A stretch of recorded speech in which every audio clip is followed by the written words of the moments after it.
Hello friends, स्वागत है आपका अपने यूट्यूब चैनल पर। आज के इस वीडियो में हम आपको प्रोवाइड कराने जा रहे हैं जो आपका 21 फरवरी 2023 को आपका एग्जाम हुआ है एटीसी का। उसमें शिफ्ट 1 और शिफ्ट 2 में जनरल नॉलेज के जीके के जितने भी क्वेश्चंस पूछे गए हैं, 10 क्वेश्चन शिफ्ट 1 में और 10 क्वेश्चन शिफ्ट 2 में, ये हम आपको यहाँ पर इसके सॉल्यूशंस प्रोवाइड कराने जा रहे हैं विद एक्सप्लेनेशन।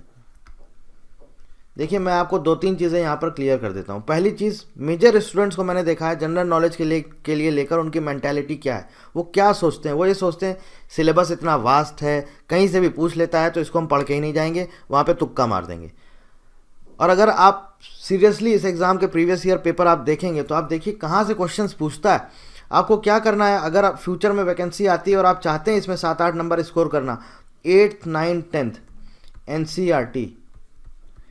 एनसीईआरटी आपको फॉलो करना है। 8, 9, 10 साइंस पढ़ना है आपको। जैसे कि आप देखेंगे बायोलॉजी के क्वेश्चन पूछे गए, मतलब आप सोच ही नहीं सकते हैं ये बायोलॉजी कहाँ से इसने पूछ लिया। साइंस पढ़ना है आपको, हिस्ट्री पढ़ना है, हिस्ट्री के भी कई सारे क्वेश्चन पूछे गए हैं। ज्योग्राफी पढ़ना है, एटलीस्ट पता होना चाहिए कौन सी रिवर कहाँ है, कौन सी बर्ड सेंचुरी कहाँ है, कौन से आपकी वाइल्ड लाइफ सेंचुरी कहाँ है, ये सब पता होना चाहिए। सब इंपॉर्टेंट पॉइंट्स हैं, इंपॉर्टेंट नोट्स हैं, इंपॉर्टेंट चीज़ें हैं। इसके अलावा पॉलिटी से क्वेश्चन पूछता ही पूछता है, स्पोर्ट्स करंट अफेयर्स से क्वेश्चंस पूछता है। तो ये सारी की सारी चीज़ें आपको कवर करनी है। एनसीईआरटी 8, 9, 10 पूरा आप अभी जब भी फ्यूचर में वैकेंसी आती है, आप चाहते हैं अच्छा स्कोर करना, तो मैं अभी से आपको बोल रहा हूँ आप ये प्रिपेयर करना स्टार्ट कर दीजिए। तो चलिए देखते हैं 21 फरवरी 2023 शिफ्ट 1 में क्या क्या हमसे क्वेश्चंस पूछे गए। पहला क्वेश्चन पूछा गया है, विच of the following best describes Lothal a Harappan site. मतलब पूछा गया है ये लोथल जो एक हड़प्पा साइट है ये कहाँ पर है, आपको ये बताना है। तो देखिए, मैं आपको बता देता हूँ, अभी तक आज तक जितनी भी हड़प्पा की साइट जो ये सिंधु घाटी सभ्यता थी उसमें जो भी ये साइट्स खोजी गई हैं, ठीक है, ये साइट्स टोटल कितनी हैं, 1400 साइट्स हैं, जिसमें कि 925 साइट्स आपकी इंडिया में है, 925, 475 पाकिस्तान में है। सबसे पहली जो साइट थी, जो सबसे पहली साइट खोजी गई थी वो कौन सी थी, हड़प्पा। दूसरी थी मोहनजोदारो, ठीक है। अब देखिए यहाँ पर क्या है, ये जो लोथल है ये आपकी हड़प्पा साइट है। ये इसने पूछा है ये कहाँ पर है, ये आप देख सकते हैं, ये राइट साइड में आपको पिक्चर दिखाया जा रहा है। ये खुदाई में मिला है हमें लोथल। ये कहाँ पर है, ये गुजरात में है। और ये देखिए, ऐसा माना जाता था कि ये हमारा एंशियंट टाइम का सबसे ज़्यादा डेवलप्ड जो है ये सिटी था, और इसको बोला जाता था कि हमारा पहला, पूरे वर्ल्ड में पहला पोर्ट था यहाँ पर। ये आप देख सकते हैं, यहाँ पर देखिए पानी दिख रहा है, बोट चल रही है, मतलब यहाँ से ट्रेड होता था। ये पूरा प्रॉपर एक वेल डेवलप्ड सिटी बना हुआ था और यहाँ से पूरा ट्रेड होता था। और यहाँ पे बोला भी गया है ट्रेड कहाँ से कहाँ तक होता था। देखिए, मेसोपोटामिया, इजिप्ट और पर्सिया तक यहाँ से ट्रेड होता था। Lothal was one of the southernmost sites of the ancient Indus valley civilization located in Bhal region of the Indian state of Gujarat. Lothal is one of the most important port cities of the ancient Indus Valley civilization. The excavated site of Lothal is the only port town of the Indus Valley civilization. तो देखिए, जितनी भी ये sites हैं, sites मतलब बोलेंगे तो ये जगह या स्थल, ये सारे के सारे खुदाई में मिले हैं। अभी तक टोटल 1400 मिल चुके हैं, जिसमें कि 925 इंडिया में है, 475 पाकिस्तान में है। तो ये लोथल भी खुदाई में मिला था। कहाँ पर मिला था, गुजरात के पास मिला है, गुजरात में मिला है, भाल रीजन है वहाँ पर मिला है। और ऐसा बोला जाता है कि ये एकमात्र ऐसा साइट था जहाँ पर ये बंदरगाह वगैरह पहले से यहाँ पर मौजूद थे, ठीक है। इसका करेक्ट आंसर है ऑप्शन नंबर 1। अब मैं आपको यहाँ पर स्लाइड शो आपको दिखा दे रहा हूँ। यहाँ पर पूरा उसमें एक एक चीज़ दिया गया है डिटेल में, आप यहाँ पर देख सकते हैं। देखिए, इंडस वैली सिविलाइजेशन साइट्स कब डिस्कवर की गई है और कहाँ पर है, आप यहाँ पर देख सकते हैं। सबसे पहली जो साइट थी वो थी हड़प्पा। दयाराम साहनी ने इसको डिस्कवर किया था 1921 और 23 में। कहाँ पर है, रिवर रवि, साहिवाल डिस्ट्रिक्ट, पंजाब, पाकिस्तान। दूसरा देखिए, मोहनजोदाड़ो, आर.डी. बनर्जी ने इसको डिस्कवर किया था 1922 में। कहाँ पर है, Indus river, Larkana district of Punjab, Pakistan. इसके बाद देखिए, चंद हुदड़ो, एन.जी. मजूमदार, 1931 में इन्होंने इस साइट को डिस्कवर किया था और ये कहाँ पर है, इंडस रिवर, सिंध, पाकिस्तान में। लोथल, ये देखिए, ये जो आपसे क्वेश्चन पूछा गया था 1954 में इसको डिस्कवर किया है, एस.आर. राव ने, आर्कियोलॉजिस्ट थे। और ये कहाँ पर है, रिवर भोगावा, भोगावा रिवर गुजरात में उसके किनारे है, 1954 में डिस्कवर किया गया है। कलीबंगन, ये आपका सेकंड शिफ्ट में भी इससे रिलेटेड एक क्वेश्चन पूछा गया है। बीबी लाल, ये आपके उस टाइम पर एएसआई जो है हमारा आर्कियोलॉजिकल सर्वे ऑफ इंडिया, इसके डायरेक्टर जनरल थे। और बीके थापर, इनकी लीडरशिप में ये कलीबंगन ये जो साइट है ये डिस्कवर किया गया था 1960 से 1969 के बीच में। और आप देख सकते हैं रिवर घग्गर, राजस्थान और हरियाणा। ठीक है। धोलावीरा जेपी जोशी ने डिस्कवर किया था 1967 से 68 में। कहां पर है? लूनी नदी के किनारे है, कच्छ डिस्ट्रिक्ट में, गुजरात में। सुरकोटदा, जेपी जोशी ने इसको भी डिस्कवर किया था 1972 में। और ये कहां पर है? साबरमती रिवर और भोगावो रिवर के बीच में, गुजरात में। बनावली, आरएस बिस्ट ने इसको डिस्कवर किया था 1973 में। और ये कहाँ पर है? सरस्वती नदी के किनारे, हरियाणा में। ये कुछ इंपॉर्टेंट साइट्स हैं जो आपके एग्जाम में पूछी जा सकती हैं। साइट्स तो बहुत सारी हैं, टोटल 1400 हैं। अब उतनी आप नहीं याद कर सकते, लेकिन जो जो इंपॉर्टेंट है, कब कब खोजी गई हैं, किसने खोजी है, किसने डिस्कवर करी है, किसने, कौन कौन सी आपकी जो साइट्स हैं एक्सकेवेशन किया गया, तो कौन कौन सी साइट्स किस किस ईयर में मिली हैं और कहाँ पर हैं, लोकेशन, आपको जो इंपॉर्टेंट साइट्स हैं उनके बारे में पता होना चाहिए। बाकी लिस्ट बहुत सारी है, पूरी लिस्ट आप नहीं याद कर सकते हैं। कुछ कुछ इंपॉर्टेंट मैं आपको यहाँ पर प्रोवाइड करा रहा हूँ। जैसे कि आप देख सकते हैं 2018 में ये सनौली, 2005 में शुरू हुआ था इसका एक्सकेवेशन और 2018 तक चला था। इसके ऊपर आप चाहें तो आप देख सकते हैं, एक इसका वेब सीरीज़ भी अवेलेबल है शायद अमेजॉन प्राइम में, आप देखिएगा इसको, बहुत अच्छा है। तो ये सारी की सारी इंपॉर्टेंट साइट्स हैं, मैंने आपको पूरी लिस्ट प्रोवाइड करा दी है, याद कर लीजिएगा, आपके आने वाले एग्जाम के लिए काफ़ी यूज़फुल होगा। अब देखिए आप, ये मैप है आपका, मैप में हम समझाते हैं आपको कहाँ पर क्या चीज़ें हैं। देखिए जो आपसे पूछा गया था लोथल, ये है लोथल, देख रहे हैं आप कहाँ पर है? गुजरात में। ये रंगपुर, ये सारी की सारी आपकी साइट हैं। देखिए सुरकोटदा, चनहुदड़ो, देख रहे हैं आप, मोहनजोदाड़ो। कुछ कुछ साइट्स आपके इंडिया में हैं, कुछ कुछ साइट्स पाकिस्तान में, और ऐसा बोला जाता है कुछ साइट्स आपके अफगानिस्तान में भी हैं। ठीक है। और ये देखिए आपका हड़प्पा, तो हड़प्पा और मोहनजोदाड़ो ये पूरा का पूरा आपका सब पाकिस्तान में। बाकी मोस्टली जो भी हमारी हैं, जो भी एग्जाम में आपसे पूछा गया, लोथल, रंगपुर, और ये सब आपका कहाँ है? ये सब इंडिया में है। ये देखिए धोलावीरा, ये मैप में आप देख सकते हैं, आपको क्लियर समझ में आ जाएगा। ये घग्गर हाकरा रिवर है, आप देख सकते हैं। इसके किनारे भी ये देखिए कलीबंगन, कलीबंगन, ये कहाँ पर है? राजस्थान। ठीक है। तो ये तो हो गई सारी हमारी इंपॉर्टेंट साइट्स जो हमने कवर कर ली हैं। फ्यूचर में अगर आपसे पूछा जाएगा तो एटलीस्ट आपको पता होना चाहिए, पूरा डिटेल में पढ़िएगा। ठीक है। अगला क्वेश्चन पूछा गया है मुल्यानगिरी हिल्स कहाँ पर है? तो मुल्यानगिरी हिल्स जो है वो आपकी कर्नाटका में है and it is the highest peak. इसकी हाइट है 1925 मीटर। ये आप पिक्चर में देख सकते हैं, मुल्यानगिरी हिल्स। ठीक है। क्वेश्चन नंबर 3 पूछ रहा है, in which year did the anarchical revolutionary crimes act receive the assent of the governor general? इसका अगर हिंदी में नाम बोलें तो इसका हिंदी में नाम था अराजक और क्रांतिकारी, अराजक और क्रांतिकारी अधिनियम एक्ट, मतलब अधिनियम 1919। ये उसी एक्ट का कॉपी है, आप राइट साइड में देख सकते हैं। देखिए यहाँ पे लिखा हुआ है, passed by the Indian legislative council, receive the assent of the governor general on the 21 मार्च 1919। तो करेक्ट आंसर है 1919। इसको मतलब कि गवर्नर जनरल की स्वीकृति, एसेंट मतलब स्वीकृति, कब प्राप्त हुई? 21 मार्च 1919 को। उस टाइम पर जो बात करते हैं तो सिडनी रॉलेट ये जज थे, इन्होंने एक कमेटी बनाई, उस कमेटी का नाम था रॉलेट कमेटी, रॉलेट कमेटी। ठीक है। इस रॉलेट कमेटी के रिकमेंडेशन पर बना हमारा रॉलेट एक्ट, रॉलेट एक्ट। और यही रॉलेट एक्ट है, पहचाना जाता है एनार्किकल रिवॉल्यूशनरी क्राइम्स एक्ट 1999। इसको ब्लैक एक्ट भी कहा जाता है, काला कानून, ब्लैक एक्ट। ऐसा क्यों कहा जाता है और ये क्यों किया गया था? ये इसलिए किया गया था क्योंकि उस टाइम पर जो हमारे ब्रिटिशर्स थे उन्होंने बोला कि हम एक ऐसा कानून लाएंगे जिसके अंतर्गत कोई भी संदिग्ध दिखेगा उसको हम जेल में डाल सकते हैं बिना किसी वारंट के, बिना किसी पूछताछ के, कुछ भी नहीं, और 2 साल तक उसको हम जेल में डाल सकते हैं। मतलब बेसिकली जो उनके अगेंस्ट में विद्रोह शुरू हुआ था अंग्रेजों के अगेंस्ट में, वो उसको दबाना चाह रहे थे। उसके लिए वो लेके आए थे रॉलेट एक्ट, जिसका यही नाम है anarchical revolutionary crimes act 1999। Sydney Rowlatt इसके जो कमेटी थी, रॉलेट कमेटी, इसके प्रेसिडेंट थे और ये जज भी थे, और इस कमेटी ने ही रिकमेंड किया था रॉलेट एक्ट, जिसका बाद में नाम पड़ गया था अनार्किकल रिवॉल्यूशनरी क्राइम्स एक्ट, और 21 मार्च 1919 को गवर्नर जनरल की स्वीकृति प्राप्त हुई। अब देखिए, ये आपसे एक क्वेश्चन पूछा गया, बायोलॉजी से रिलेटेड है। Liver fluke belongs to which phylum. अब देखिए, यहाँ पर पहले आपको समझना होगा ये होता क्या है। कई स्टूडेंट्स ऐसे होंगे जिनको पता ही नहीं होगा ये क्या होता है। तो देखिए, इस वर्ड में 2 तरह की चीज़ें हैं, या तो वो लिविंग है या नॉन लिविंग है।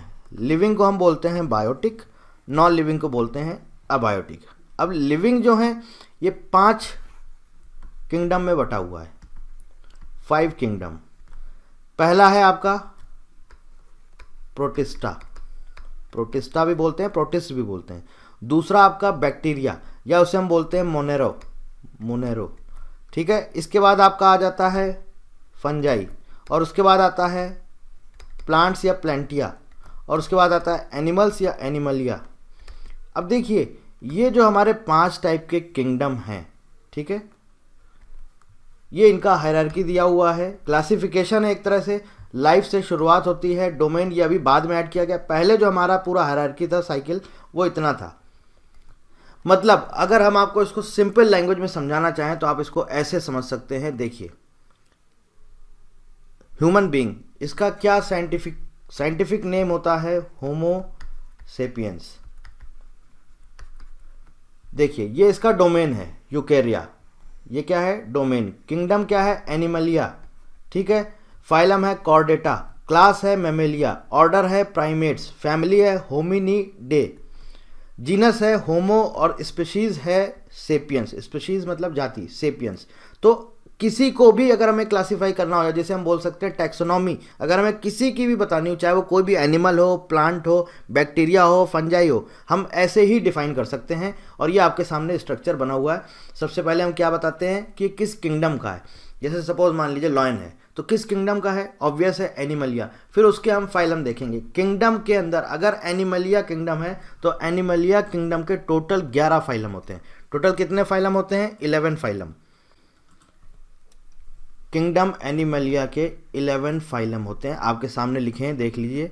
Porifera, cnidaria, ctenophora, platyhelminthes, aschelminthes, annelida, arthropoda, mollusca, echinodermata, hemichordata और कॉर्डेटा। इनके सबके एग्जाम्पल आपके सामने यहाँ पर हैं। पॉरीफेरा, स्पंज जो आप जानते हैं, वो पॉरीफेरा का ही एग्जाम्पल है। ये देखिए, ये पूरे जो आपके स्ट्रक्चर हैं यहाँ पे आप देख सकते हैं, ये पॉरीफेरा का एग्जाम्पल है। आपसे क्वेश्चन में क्या पूछा गया था, आपसे पूछा गया था लिवर फ्लूक। लिवर फ्लूक किस फाइलम को बिलोंग करता है, तो लिवर फ्लूक जो है वो है प्लेटीहेलमिन्थिस, ये आपके सामने। और ये जो टेप वॉर्म, ये बेसिकली आप जानते होंगे कि जो टेप वॉर्म से जो आपको क्या बोलते हैं, जो बीमारियां होती हैं मोस्टली ये जानवरों में पाया जाता है, ठीक है, जिसकी वजह से हमें बीमारी होती है। टेप वॉर्म होता है, लिवर फ्लूक होता है, ये सब के सब किस आपका फाइलम को बिलोंग करते हैं, प्लेटीहेलमिन्थिस। आप यहाँ पे देख सकते हैं किंगडम एनिमलिया के 11 टोटल टाइप होते हैं, 11 फाइलम होते हैं, और ये 11 फाइलम यहाँ पर लिखे हुए हैं। एक एक को सबको डिफाइन किया गया, कौन सा एनिमल किस फाइलम को बिलोंग करता है। हर एनिमल अलग अलग फाइलम को बिलोंग करता है, टोटल 11 फाइलम में डिफाइन किया गया। तो आपको एक चीज़ अब क्लियर समझ में आ गई होगी, there are total 5 types of kingdom. कौन कौन से होते हैं, आपका बैक्टीरिया हो जाता है जिसे मोनेरो बोलते हैं, प्रोटिस्टा होता है, फंजाई होता है, प्लांटिया या प्लांट्स होते हैं, और एनिमल्स होते हैं। तो आपसे कोई भी पूछेगा तो आप बता सकते हैं, एटलीस्ट आपको जैसे ह्यूमन बीइंग से तो पता है एनिमल है, लॉयन है पता है एनिमल है। तो अब सीधी सी बात है, किस किंगडम का है, एनिमलिया किंगडम का है, उसके अंदर फाइलम होंगे, फाइलम की कई सारी क्लास होंगी, फिर क्लास के अंदर ऑर्डर आएगा, ऑर्डर के अंदर फैमिली होगा, फैमिली के अंदर जीनस होगा, और उसके बाद उसकी स्पीशीज होंगी। ठीक है, ये आपके सामने एग्जाम्पल है। ये आपके देखिए, ये आपका निडेरिया का है, उसके बाद ये आप देख लीजिए, ये टेनोफोरा का है, ये प्लेटीहेलमिन्थिस, ये एनेलिडा का है, ये एंथ्रोपोडा का है, और ये मोलस्का का है, ये आप देख सकते हैं एस्केलमिंथस का एग्जाम्पल है, और ये आप देख सकते हैं आपका एकिनोडर्मेटा का है, और ये इसके साथ साथ आपका कॉर्डेटा का एग्जाम्पल है, ये आपके सामने यहाँ पर है। ठीक है, बात आपको समझ में आ गई। ये हेमिकॉर्डेटा है और ये कॉर्डेटा है। तो क्लियर आपको समझ में आ गया कि कैसे हम स्पेसिफाई करते हैं किसी भी एनिमल, किसी भी प्लांट, किसी भी बैक्टीरिया, किसी भी फंजाई को। समझ में आ गया।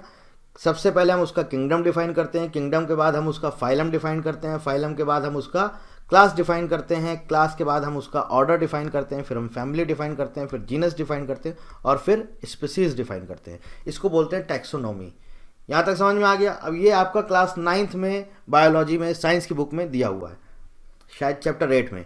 अब देखिए ये क्वेश्चन पूछा गया था, in which year was Sachin Tendulkar awarded the Bharat Ratna. ये आई थिंक ये सबको आता ही होगा, सबने कर ही लिया होगा, एटलीस्ट आपको पता होना चाहिए।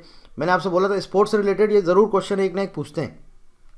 सचिन तेंदुलकर को 2014 में दिया गया था। इसके अलावा किसको दिया गया था? प्रोफेसर CNR राव को दिया गया था। 2015 में अटल बिहारी वाजपेयी और मदन मोहन मालवीय को दिया गया है। लेटेस्ट जो अभी दिया गया है वो 2019 में दिया गया है। प्रणब मुखर्जी ये 13वें प्रेसिडेंट थे हमारे देश के। भूपेन हजारिका प्लेबैक सिंगर हैं, असम को बिलोंग करते हैं। और नानाजी देशमुख सोशल एक्टिविस्ट थे, महाराष्ट्र से बिलोंग करते हैं। The Bharat Ratna is the highest civilian award of the Republic of India, instituted on 2 जनवरी 1954। ये इंपॉर्टेंट है, आपको पता होना चाहिए, और ये हाईएस्ट सिविलियन अवार्ड है हमारे देश का। First recipient of Bharat Ratna were the last governor general of the dominion of India and the former chief minister of Tamil Nadu C. Rajagopalachari. Second president and the first vice president of India S.V. Radhakrishnan, Sarvepalli Radhakrishnan. और Nobel prize laureate और physicist C.V. Raman.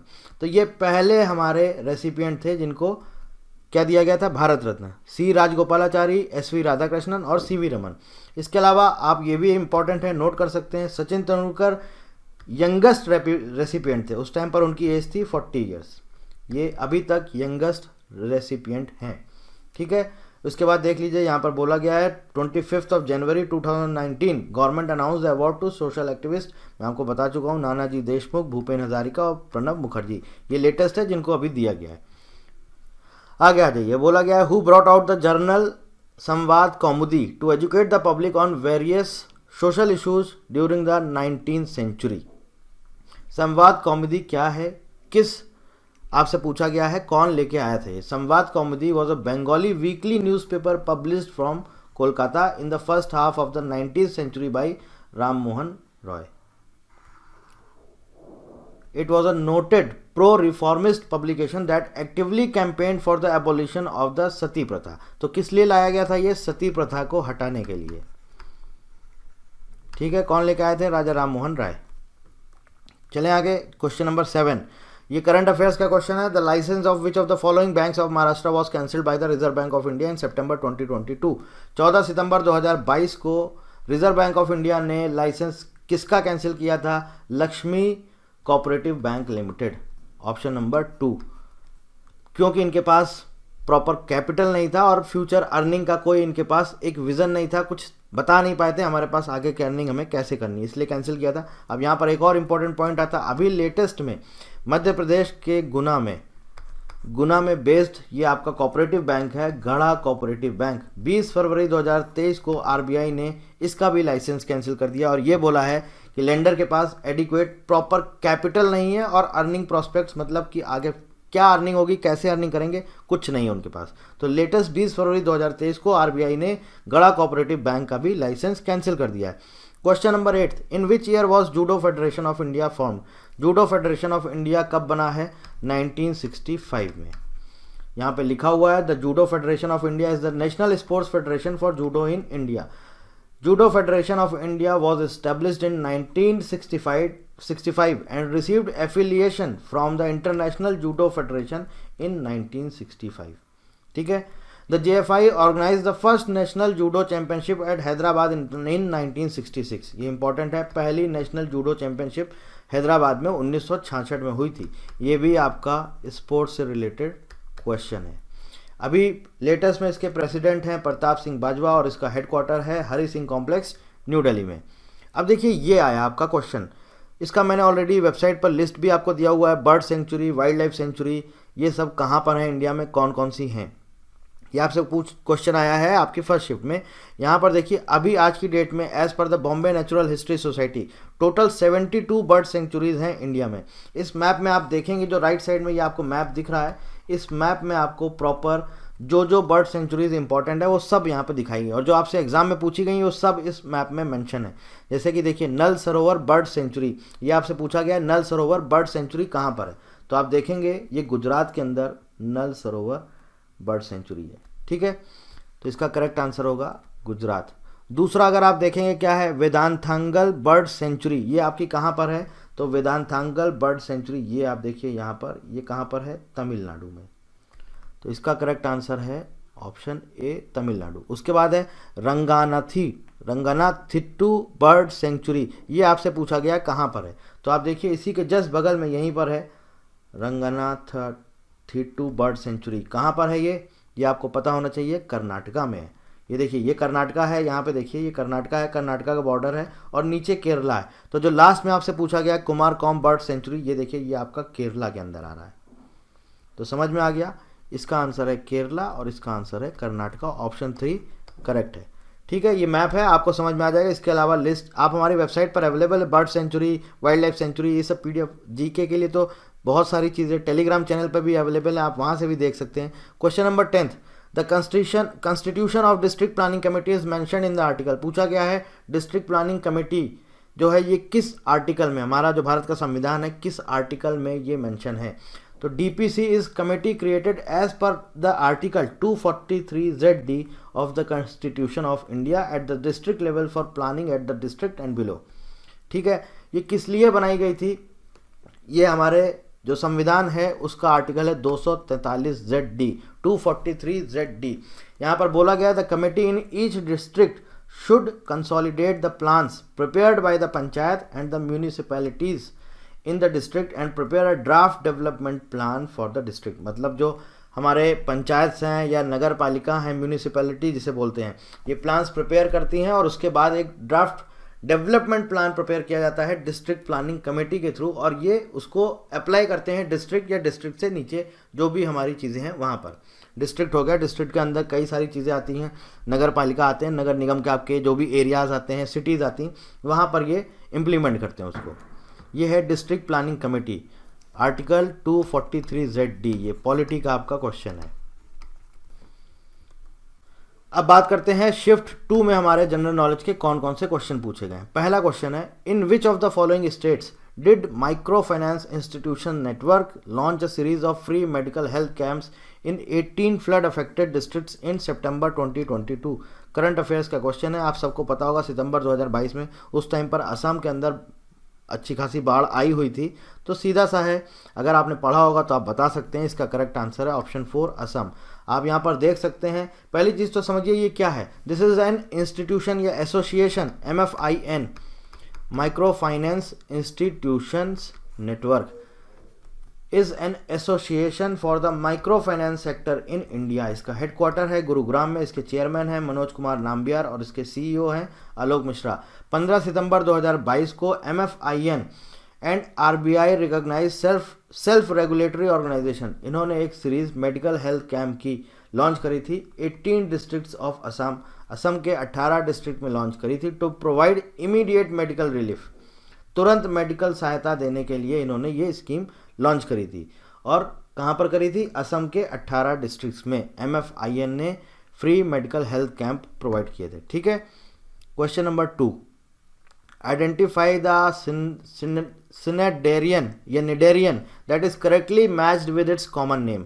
अब देखिए cnidarian, ये क्या है निडेरियम, Cnidaria, अभी मैंने आपको पीछे बताया था, निडेरिया क्या है, एनिमल जो हमारा किंगडम है उसका फाइलम है निडेरिया।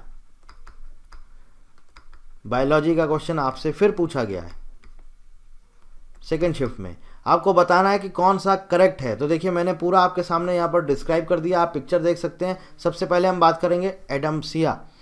एडम्सिया क्या है, एडम्सिया इसका जो कॉमन नेम है वो है एनीमोन। तो मतलब आप ये जो देख रहे हैं सी एनीमोन, ये इसका करेक्ट नेम है एडेम्सिया का, ठीक है। और यहाँ पे बोला गया Adamsia is a genus of sea anemone in the family Hormathiidae. आप देख लीजिए यहाँ पर दिया गया साइंटिफिक नेम, ये आपके सामने है, ये है क्या है, ये एडेम्सिया, और ये इसका साइंटिफिक नेम है एडेम्सिया। फाइलम है इसका निडेरिया, ऑर्डर है एक्टिनेरिया, और किंगडम है एनिमेलिया। तो ये सारे के सारे एनिमल से ही हैं, सारे के सारे एनिमल्स हैं, एनिमेलिया किंगडम्स को बिलोंग करते हैं, जो भी आपसे ऑप्शन में यहाँ पे दिए गए थे।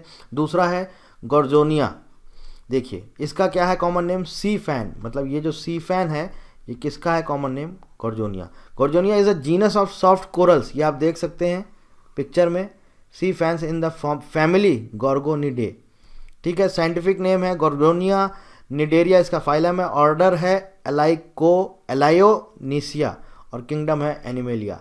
इसके बाद आप देख सकते हैं तीसरा हमारा फाइजेलिया। फाइजेलिया ये आपके सामने है, इसका कॉमन नेम है पोर्तुगीज मैन ऑफ वॉर, यही ऑप्शन में दिया गया था, ये इसका करेक्ट आंसर है। Also known as the man of war is a marine hydrozoan found in the Atlantic ocean and in Indian ocean, ये आप देख सकते हैं। फाइसेलिया इसका साइंटिफिक नेम है, फाइलम इसका निडेरिया है, और ऑर्डर है सिफोनोफोरे, और किंगडम है एनिमेलिया। और लास्ट में आपका आता है हमारा पेनाटुला। पेनाटुला का जो कॉमन नेम है वो है सी पेन। तो ये जो एडेम्सिया के सामने सी पेन लिखा हुआ है ये किसका है आपका, ये है पेनाटुला का, ठीक है। और सी फैन है गोर्जोनिया का। Pennatula is the genus of sea pens in the family Pennatulidae. Pennatula इसका साइंटिफिक नेम है, फाइलम है इसका निडेरिया, ऑर्डर इसका पेनाटुलेशिया, और किंगडम है एनिमेलिया, ये आपके सामने है। बायोलॉजी का क्वेश्चन है, ये भी आप क्लास 9 की साइंस की बुक में जाएंगे वहां पे आपको मिल जाएगा। अगला क्वेश्चन पूछा है हमसे, जो यूजीसी है ये किस साल में आपका यूजीसी एक्ट है किस साल में लागू हुआ है, तो करेक्ट आंसर है इसका 1956।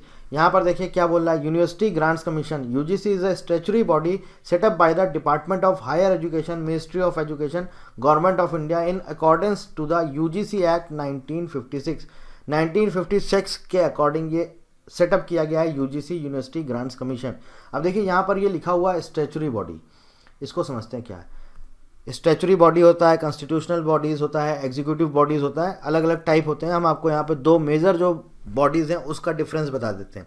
Statutory bodies derive their power from laws made by the parliament, they are created by an act of parliament. और जबकि दूसरा कॉन्स्टिट्यूशनल बॉडीज है, ये क्या बोला है, derive their powers and authorities from the Indian constitution, they are specifically mentioned in the constitution, meaning they have dedicated articles. मतलब कि जो कॉन्स्टिट्यूशनल बॉडीज़ हैं इनको पावर्स या इनको ये सब कहाँ से मिलता है, डायरेक्ट इंडियन कॉन्स्टिट्यूशन से। और स्टैच्यूटरी बॉडीज़ इनको जो भी पार्लियामेंट से एक्ट पास किया जाता है उसके बाद स्टैच्यूटरी बॉडीज़ सेटअप की जाती हैं। स्टैच्यूटरी बॉडीज़ के एग्जाम्पल हैं यूजीसी है, सेबी है, यूआईडीएआई है, एनएचआरसी आपका national human rights commission, CVC आपका central vigilance commission, CIC central information commission. और कॉन्स्टिट्यूशनल बॉडीज़ का एग्जांपल आप देखिए, finance commission, UPSC, election commission. ये किसके, ये कॉन्स्टिट्यूशनल बॉडीज़ हैं, कॉन्स्टिट्यूशनल, ठीक है। अब देखिए UGC came into existence on 28 December 1953 and became a statutory organization of the government of India by an act of parliament in 1956। UGC act 1956 में पास किया गया था, पारित किया गया था पार्लियामेंट से, उसके बाद ये हमारा यूजीसी बना है, ठीक है। और क्या बना है, स्टैच्यूटरी बॉडी। तो आपको ये समझ आ जाना चाहिए, स्टैच्यूटरी बॉडी ये जो है जो भी पार्लियामेंट से हमारे एक्ट पास होते हैं उसके बाद ही सेटअप किया जाता है स्टैच्यूटरी बॉडीज को। इन नवंबर 1956 UGC became a statutory body upon the passing of the UGC act 1956 by the Indian parliament, ठीक है। समझ में आ गया। कब बना है, 28 दिसंबर 1956 को, हेडक्वार्टर्स है न्यू दिल्ली में, और इसके चेयरमैन है मम्मीदाला जगदीश कुमार, MJ कुमार, ये इसके चेयरमैन है।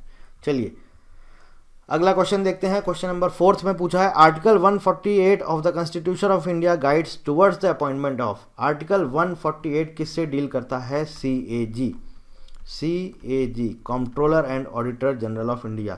यहाँ पर जो भी ऑप्शन में आपको दिए गए हैं सबका डिटेल मैंने यहाँ पर लिख दिया है, आप देख सकते हैं। आर्टिकल 76 बताता हमें अटॉर्नी जनरल ऑफ इंडिया के बारे में, आर्टिकल 76, ठीक है। Election commissioner article 324, CAG article 148, finance commissioner article 280। Polity का क्वेश्चन है, पॉलिटी से अक्सर क्वेश्चन पूछे जाते हैं, हर शिफ्ट में पूछे जाते हैं। तो ये सारी डिटेल आपको यहाँ पर मिल जाएगी, आपको सब कुछ लिखा हुआ आप देख सकते हैं। Finance commission is constituted by the president under article 280 of the constitution. अभी जो फाइनेंस कमीशन चल रहा है, कौन सा चल रहा है? 15 फाइनेंस कमीशन। इसके चेयरमैन है NK सिंह। और आपको ये भी याद रखना चाहिए KC नियोगी, जब सबसे पहला हमारा फाइनेंस कमीशन सेटअप हुआ था, फर्स्ट फाइनेंस कमीशन, उसके जो चेयरमैन थे वो थे हमारे KC नियोगी। इंपॉर्टेंट है। Election commission of India ECI is a constitutional body, जो अभी मैंने आपको थोड़ी देर पहले बताया डिफरेंस कॉन्स्टिट्यूशनल बॉडी और स्टैच्यूटरी बॉडी में। तो इलेक्शन कमीशन ऑफ इंडिया क्या है? कॉन्स्टिट्यूशनल बॉडी, ध्यान रखिएगा। It was established by the constitution of India under article 324। तो क्या बोला था? जो भी कॉन्स्टिट्यूशनल बॉडी होते हैं, इनको जो भी पावर्स मिलती हैं, ये सेटअप कहाँ से किए जाते हैं, किसको बिलोंग करते हैं, या अथॉरिटीज़ कहाँ से डिराइव करते हैं? कॉन्स्टिट्यूशन ऑफ इंडिया से। इनके लिए स्पेसिफिक आर्टिकल मेंशन होता है इंडियन कॉन्स्टिट्यूशन में, ठीक है। और लास्ट में हमारा आता है attorney general of India. Article 76 of the constitution mentions that the attorney general of India is the highest law officer of India. तो ये एक इंपॉर्टेंट पॉइंट है, याद रखिएगा, आपसे कभी पूछ लिया जाए हाईएस्ट लॉ ऑफिसर इंडिया का कौन होता है, तो क्या बोलेंगे आप? Attorney general. क्वेश्चन नंबर 5, ये देखिए किसका है क्वेश्चन? स्पोर्ट्स का है, करंट अफेयर्स का है, 2022 का, और ये मोस्टली पता ही होगा आप लोगों को। मेजर ध्यानचंद खेल रत्न अवार्ड 2022 किसको दिया गया है? शरद कमल अचंता। देखिए इनके बारे में थोड़ा सा समझ लेते हैं। ये इनको अवार्ड मिला था, आप देख सकते हैं यहाँ पर पिक्चर में। Achanta Sharath Kamal is an Indian professional table tennis player, table tennis player हैं। He is the first Indian table tennis player ever to become 10 times senior national champion.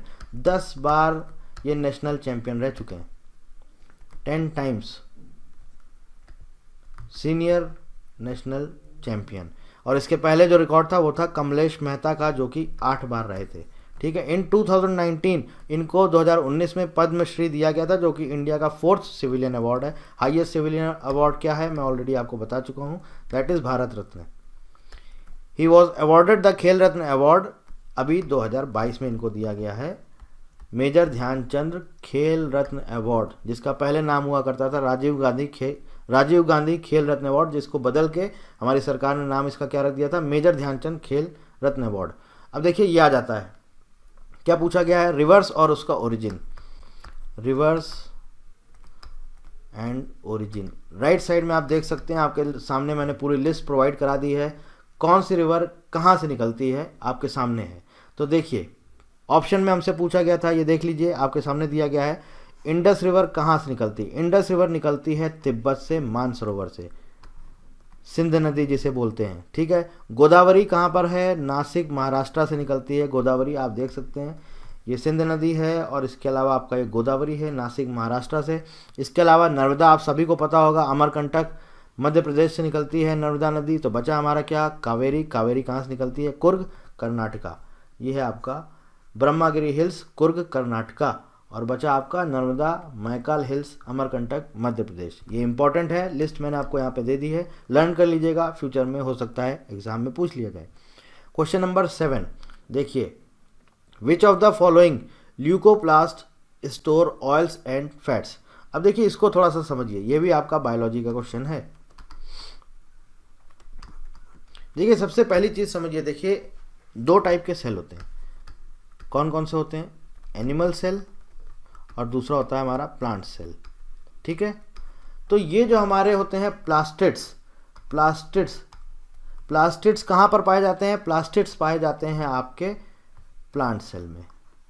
Plastids कहाँ पर पाए जाते हैं? प्लांट सेल में। अब प्लास्टिड्स कितने टाइप के होते हैं? 3 टाइप के होते हैं, क्रोमोप्लास्ट, ल्यूकोप्लास्ट, क्लोरोप्लास्ट। ये जो आपने फोटोसिंथेसिस प्रक्रिया का नाम सुना होगा, फोटोसिंथेसिस जिसे हिंदी में बोलते हैं प्रकाश संश्लेषण, वो क्लोरोप्लास्ट की वजह से ही होता है, ठीक है। तो 3 टाइप होते हैं हमारे प्लास्टिड्स के, क्रोमोप्लास्ट, ल्यूकोप्लास्ट और क्लोरोप्लास्ट। ल्यूकोप्लास्ट जो होता है ये भी 3 टाइप के होते हैं, कौन कौन से? एमाइलोप्लास्ट, इलायोप्लास्ट और एल्यूरोप्लास्ट। अब देखिए जो ल्यूकोप्लास्ट के 3 टाइप हैं, यहाँ पर मैंने लिख दिया है 3 टाइप्स होते हैं। इन 3 टाइप्स में देखिए इनका क्या काम होता है। एमाइलोप्लास्ट जो होता है ये क्या, ये स्टार्च को स्टोर करता है, स्टार्च, एमाइलोप्लास्ट।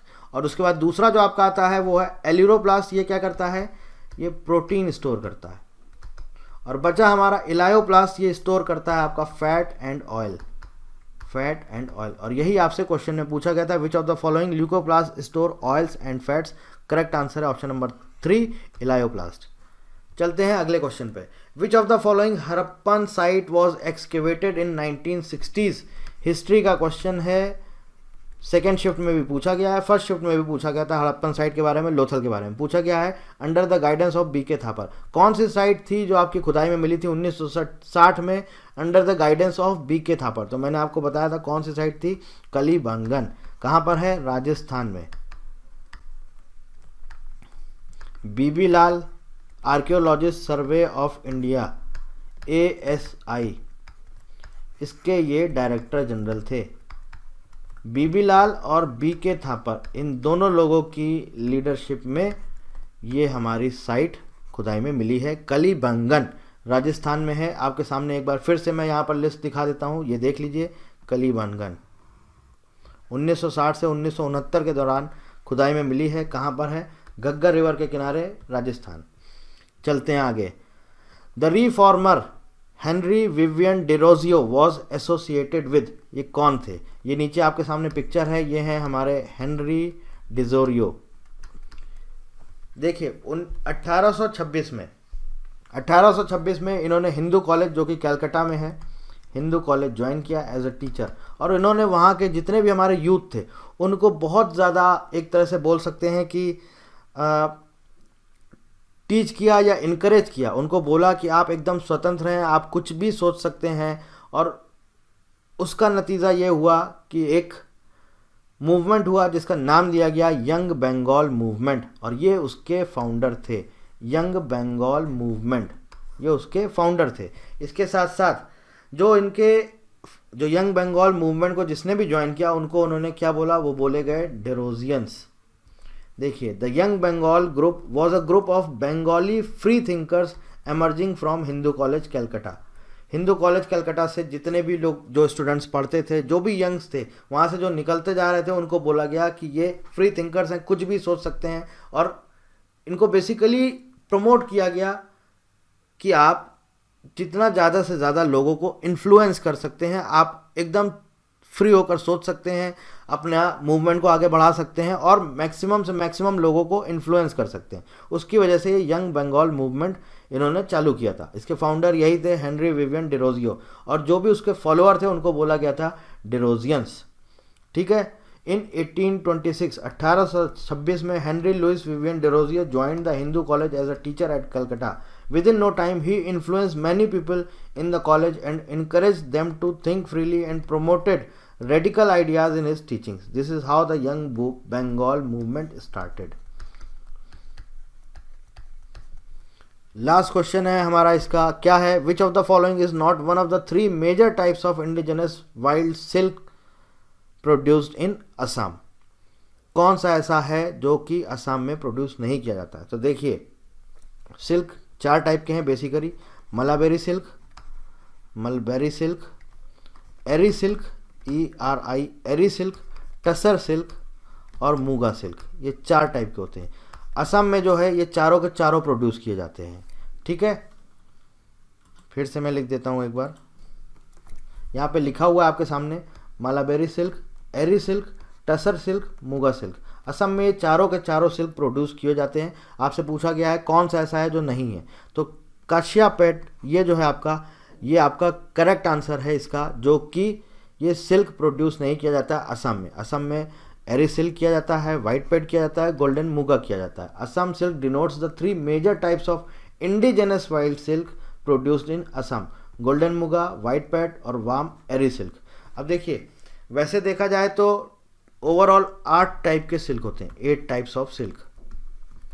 ठीक है, लेकिन जो ये 4 मैंने आपको बताए हैं, ये जो आपके सामने यहाँ पर लिखे हैं, ये नेचुरल सिल्क, ये देखिए ये नेचुरल सिल्क है। Mulberry silk, eri silk, tussar silk, muga silk. और कहाँ से प्रोड्यूस होते हैं? Produce by silk worms. Spider silk and sea silk produce by spiders and mollusc, mollusc जिसको हिंदी में बोलते हैं घोंघा। और लास्ट में आता है हमारा आर्ट सिल्क, जो कि आर्टिफिशियली होता है, मैन मेड होता है ये सिल्क। तो इसका करेक्ट आंसर होगा कश्यपेट, जो कि असम में प्रोड्यूस नहीं किया जाता, बाकी सारे के सारे सिल्क जो हैं वो असम में प्रोड्यूस किए जाते हैं। तो ये थे आपके पूरे प्रॉपर 20 क्वेश्चन शिफ्ट 1 और शिफ्ट 2 के ATC के एग्ज़ाम जो 21 फरवरी 2023 में जीके के क्वेश्चन पूछे गए हैं उसके। इसके बाद अगर आप कोई और जानकारी चाहते हैं तो आप हमसे कमेंट करके पूछ सकते हैं। और इसके साथ साथ मैं आपसे बोलूँगा फ्यूचर में जो भी वैकेंसी आने वाली है, अगर आप सच में चाहते हैं, आप जब देखेंगे कि जब ये आप सॉल्यूशन देखेंगे, वीडियो को देख लेंगे, तो आप कहेंगे यार ये तो बहुत ऐसा डिफ़िकल्ट तो है नहीं, ये तो हम भी पढ़ सकते हैं। तो पढ़ना शुरू करो ना भाई।